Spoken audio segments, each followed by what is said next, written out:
이번 대선에서 이제 크게 떠오르는 그 구체적인 사안들이 예를 들어서 사드 여기 떠오르고요. 그다음에 어제 토론회를 또 기준으로 해보자면 북한에 대한 태도, 북한을 주적으로 볼 거냐 아니냐 이런 거 이게 이제 같이 맞물려서 돌아가고 있는데 우선 제가 사드에 대해서 한번 여쭤보고 싶은 것이 사드에 대한 입장들이 이제 후보들마다 조금씩 다르고 또 왔다 갔다도 하고 그리고 국민들 입장에서 뭐가 맞는지 잘 모르겠어요. 근데 이제 중국 전문가시니까 사드 배치에 대해서는 선생님이 보시기에는 어떻게 바라봐야 되는 겁니까? 그 사드라는 문제에 대해서 예. 정치가들이 조금 더 깊은 철학적 이해를 할 필요가 있고 예. 국제 정세를 포괄적으로 파악해서 이걸 이해해야 한다고. 예.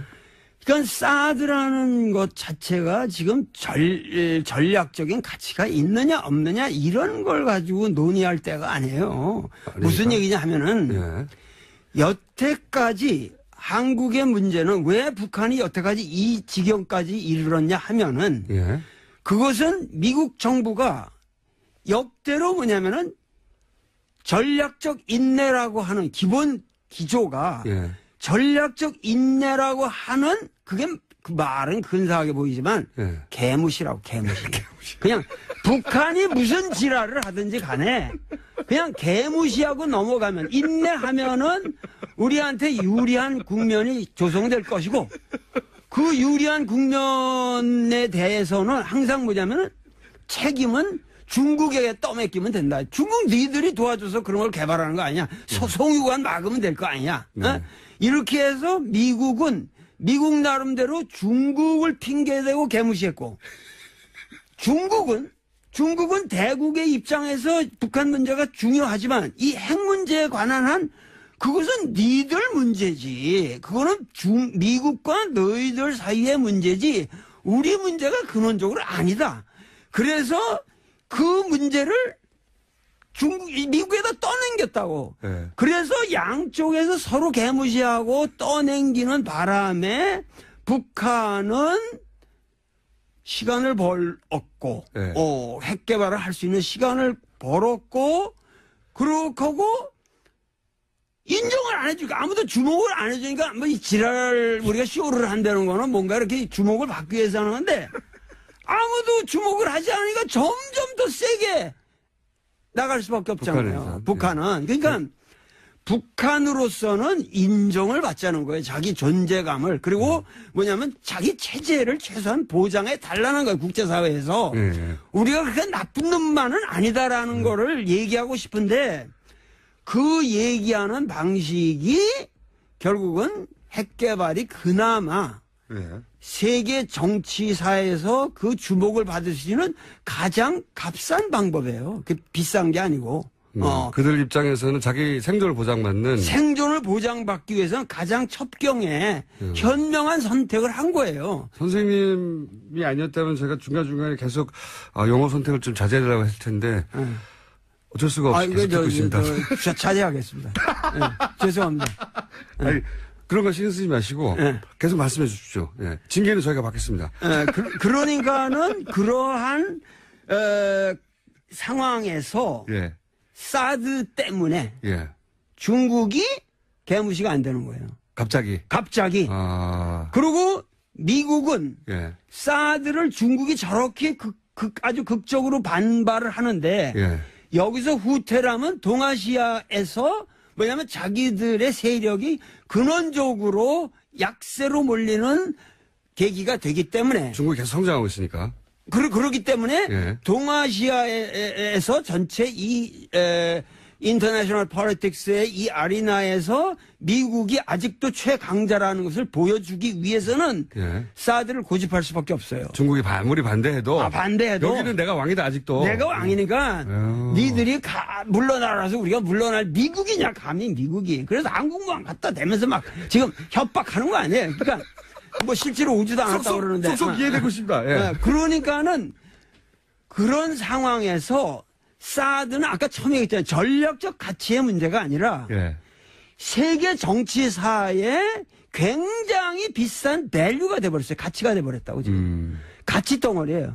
그러니까 이 사드 배치라는 거를 가지고 우리는 뭐냐면 진짜 정치를 할 수 있는 좋은 카드를 쥐게 된 거예요, 지금. 그러니까 이 무기가 기능이 어떠니 이런 건 중요한 게 아니다. 그게 아니지, 그게. 그러니까 과거에는 개무시를 하는 그 판에서는 누구도 우리가 지금 노름을 하고 있는데 아무도 안 보는 노름이라면 그게 뭐 가치가 있겠어요? 근데 모든 사람들이 집중해서 지금 그 게임을 보고 있다. 이럴 때에는 다 패가 올라가는 죠, 갑이. 근데 그때의 사드가 가장 지금 우리로서는 유리한 이 카드가 모든 따라서. 정치인들에게 주어졌는데 그리고 이거를 잘 활용하면 우리야말로 세계 평화를 이룩할 수 있는 위대한 민족이 될 수 있는데 왜 이걸 가지고 무슨 어쩌 전략적 가치니 무슨 주적이니 많이 이런 낮은 수준에 지읒 기억 소리를 하고 있느냐. 그러니까는 지금 우리가 얘기할 거는 이런 상황에서 우리는 트럼프라는 위대한 인간을 만났다 이거예요. 위대한 인간. 트럼프는 뭐냐면은 우리가 알아야 될 건 트럼프는 장사꾼입니다. 그렇죠. 예. 전쟁광이 아니에요. 어디까지나 미국의 이익을 중시합니다. 돈 되면 하는 거죠. 돈 되면 할 뿐만 아니라 철학적으로 말해도 실사구시의 인간이에요. 사실은. 여태까지 미국의 정치인들이 근사한 것 같지만 그들은 말이죠. 한국에 대한 전혀 전문적인 지식이 없어요. 그런데 이 트럼프만이 유독 한국 문제는 이건 세계사적으로 중요한 문제다. 내가 나의 가장 핵심적 문제로 테이크 오버 하겠다. 그러고 여태까지와 다른 자세를 보인 거예요. 오바마에 대한 컴플렉스 때문이라고 하는데 그건 중요하지 않고 중요하지 않고 한반도의 문제가 진정으로 세계사의 중심으로 이제는 부상했다는 거예요. 그러면 그걸 이제 사드를 어떻게 처리하냐에 따라서 그렇죠. 그러니까 사드야말로 우리가 중국을 견제할 수 있는 좋은 카드잖아요. 근데 중국으로 하여금 우리가 사드를 이거를 하여튼 지연시킬 때 배치 문제를 우리가 지연시킬 때니까 그동안에 너희들은 북한을 압박해서 평화로운 방향으로 예를 들면 최종적으로 북미 수교를 할 수 있도록 중국 보고 너희들이 도와줘라. 그러고 우리는 트럼프한테 이 상황을 이니셔티브를 우리가 주도해 가면서 트럼프한테 조근조근 작은 이야기 해주는 거예요. 그 사람은 들어요. 얘기를 하면. 이 사람은 무식하기 때문에 잘 듣는다고. 그래가지고 마음이 빈 사람이거든. 그러니까 가서 실제로 우리나라 여태까지 외교의 문제가 트럼프가 무식하다는 걸 전제로 해서 진실하게 접근을 해야 되는데 가서 우리 여태까지 외교가 미국에 가서도 전쟁 광처럼 북한 나쁜 놈들이다. 같은 민족끼리 이게 할 말입니까? 그러니까 북한을 당신들이 잘 대해주고 이 문제를 평화롭게 해결하는 방향으로 나아가게 되면 당신들이 사드 필요 없이도 뭐냐면 압록강까지 전부 당신들이 경제적으로 완전히 전선을 칠 수가 있고 그러면 중국을 이 견제하는 방법의 사드보다 북한과 북미 수교를 해서 북한을 당신의 그 우방으로 만들면 중국은 꼼짝 못하는 거 아니냐. 그렇게 또 미국한테는 얘기를 하고. 미국에다가 설득을 하면은 트럼프는 이러한 계기로 북핵 문제를 해결하고 북한이라고 하는 마치 악의 축인 것처럼 여태까지 이블 액세스로 여태까지 그 간주해왔던 모든 이 선입견을 불식하고 세계 평화를 이룩하면은 트럼프는 윈스턴 처칠보다 위대한 대통령이 되는 거죠. 정치가가 되는 거예요. 그런 기회를 우리가 만들어주는 트럼프한테 줄 테니 트럼프는 이걸 잡아라. 그렇게 사드를 활용할 수가 있다. 활용할 수 있다는 거죠. 중국에도 활용할 수 있다. 거꾸로 사드를 우리가 그 카드로 활용해야 된다는 말씀이시네요. 그러니까 지금 가장 중요한 것은 선거 때마다 북풍을 들고 나왔다고 사람들이. 그렇죠. 지금까지. 그래가지고 그걸로 협박을 해왔는데 이제는 그러한 식으로 북풍의 협박이는 안 통하는 새로운 시대가 왔다. 이것이 바로 장미 대선이다 이거예요. 이 장미 대선에서는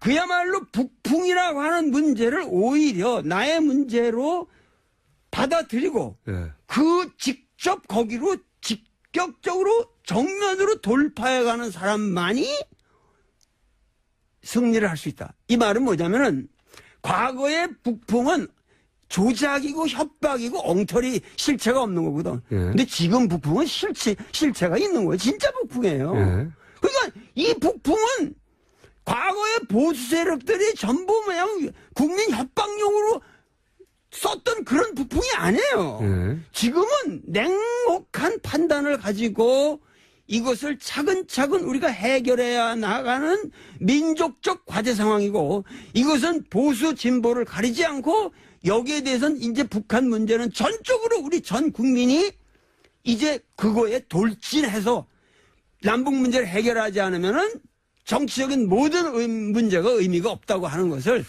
각인시키는 새로운 대선입니다. 알겠습니다. 선생님. 잘 이해했고요.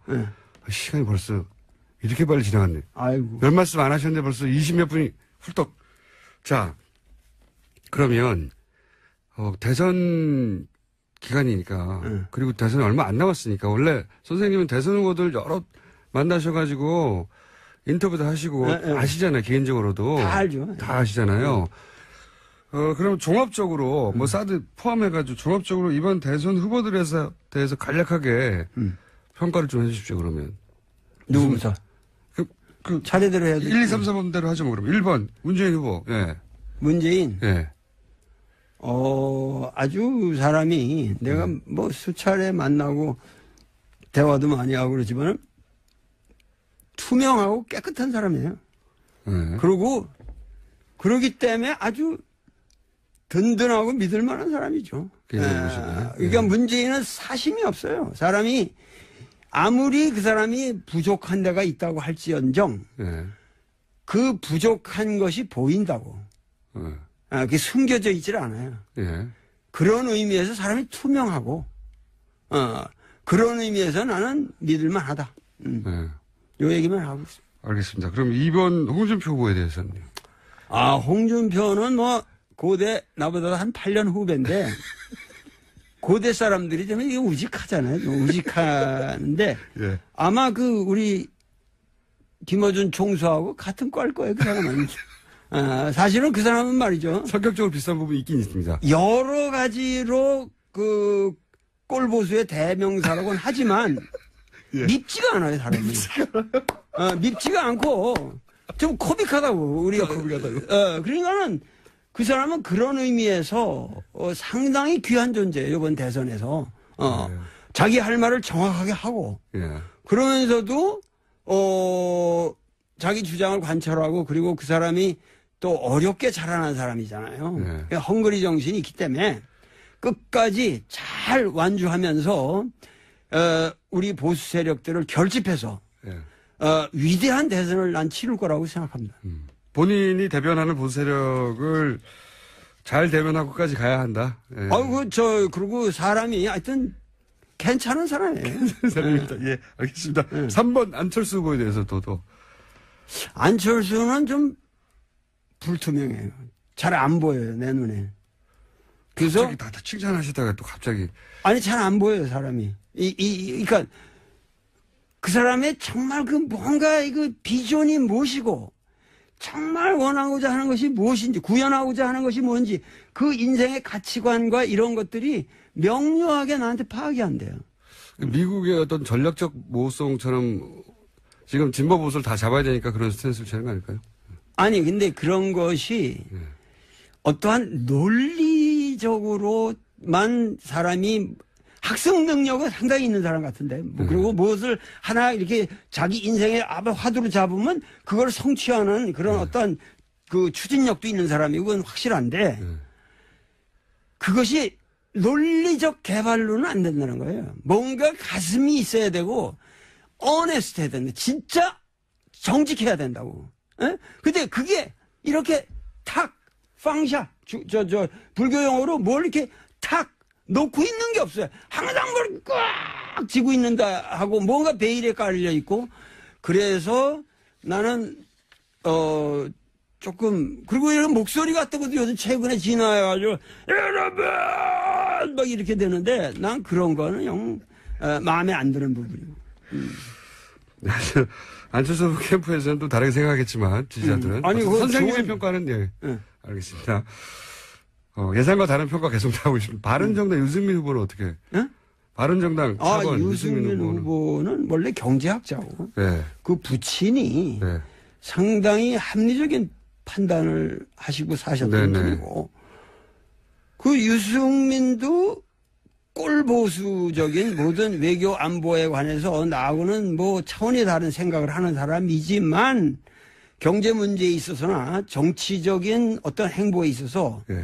자기와 다른 사람들을 존중할 줄 알고 굉장히 이 대선 토론회에서도 차근차근히 합리적으로 누구보다도 명쾌한 안정된 논리를 가지고 대한다는 의미에서 그 사람은 그야말로 우리나라 보수의 새로운 희망이라고 볼 수 있죠. 기대를 하시는군요. 자, 마지막으로 5번 심상정 후보에 대해서는요. 심상정이라는 사람은 대학교 시절에 서울대학교에서 여학생회를 그 사람이 만들었잖아요. 그렇죠. 그래가지고 그 회장을 스스로 했고 그러면서 그 졸업하자마자 구로공단에 그 의장 취업해가지고 동맹 파악을 유도했고 그리고 25년 동안 계속 도발이 인생을 거치면서 오늘날까지 우리 사회에 심상정과 같은 존재가 있다는 것에 대해서 우리는 정말 감사해야 됩니다. 모든 국민이 심상정을 빨갛다 이런 식으로 바라보지 말고 우리 사회의 귀한 자산이다.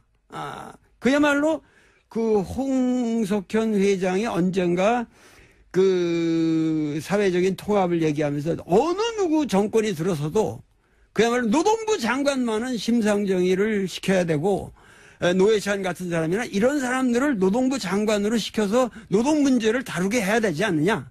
난 이 말을 정확하게 되짚고 싶습니다. 시간 가는 줄 모르고 정말 빨리 지나갔습니다. 저희가 혹시 선생님 대선 전에 한 번 더 모실 수 있을까요? 잘 안 나오시니까 집에서. 한 번 더 하죠 뭐. 너무 감사합니다. 오늘 여기까지 하겠습니다. 지금까지 이 시대의 석학 사상가 도울 김용호 선생님이었습니다. 감사합니다. 네.